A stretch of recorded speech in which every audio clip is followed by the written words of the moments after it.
The question is that the House will now adjourn. I call the honourable member for Holt. Thank you, Madam Speaker. Madam Speaker, on Saturday the 21st of February 2015, I was honoured to attend a Requiem Mass conducted by His Grace Bishop Suriel and Father Abanu Batala at the beautiful St Mina and St Marita Coptic Church in Hallam.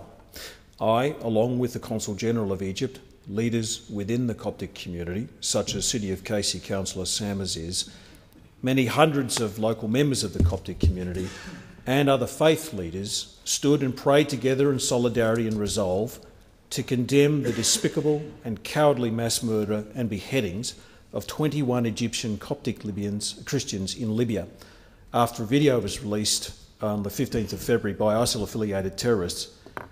Madam Speaker, I wish to offer on behalf of the Australian Parliament my deepest condolences to the families of the victims.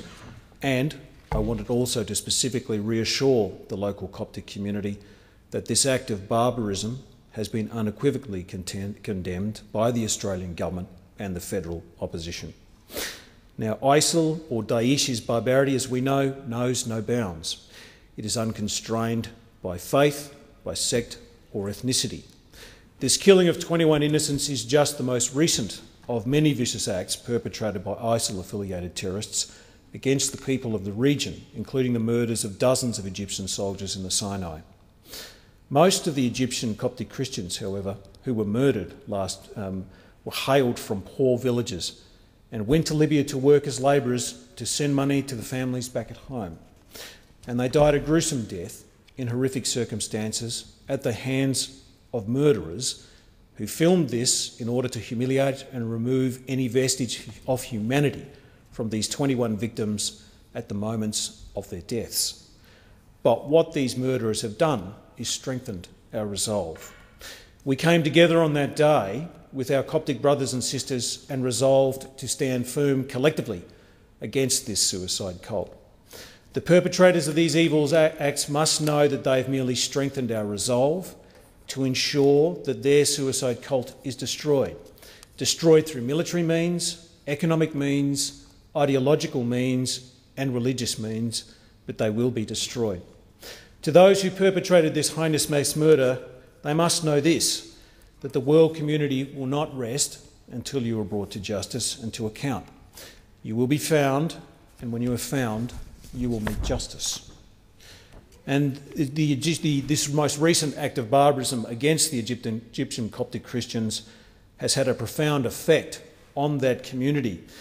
And I have, at a local level, Madam Speaker, 2,000 Copts made up of about 600 families, many of those who attended the Mass last month.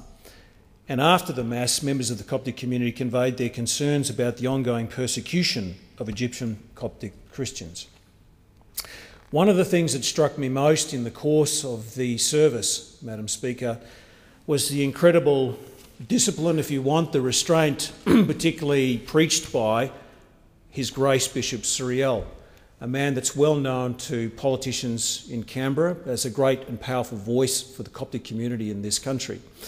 And in his sermon and in his service, he spoke about forgiveness and the fact that he would look at this murderous act with love and forgiveness. And I said at that service, and I say now, that I will leave that act and forgiveness to great men of God like Bishop Suriel. But our job as legislators is to ensure from a secular level that we wipe the scourge of ISIL and Daesh off the face of this earth. And I commend the Prime Minister for the actions that he has taken on behalf of the Australian people and the Australian Parliament in dealing with this menace. Be under no misapprehension, I've followed the debate about whether or not this cult is relevant to this country. You would know, Madam Speaker, that we had a terrorist event occur in my electorate. A young man who attacked 2 police officers, and without their heroism and bravery, there would have been many more casualties. They dealt with that act of terrorism, which was ISIL-inspired. So we see the range of terrorism acts ranging from the absolutely atrocious mass beheadings in Libya to on our shores, and that threat will continue. But I want to reassure the Coptic community here today and in the future that we stand with you. We will not allow you to be persecuted, that this act of mass barbarism, mass murder, has strengthened our resolve to deal with this death cult once and for all.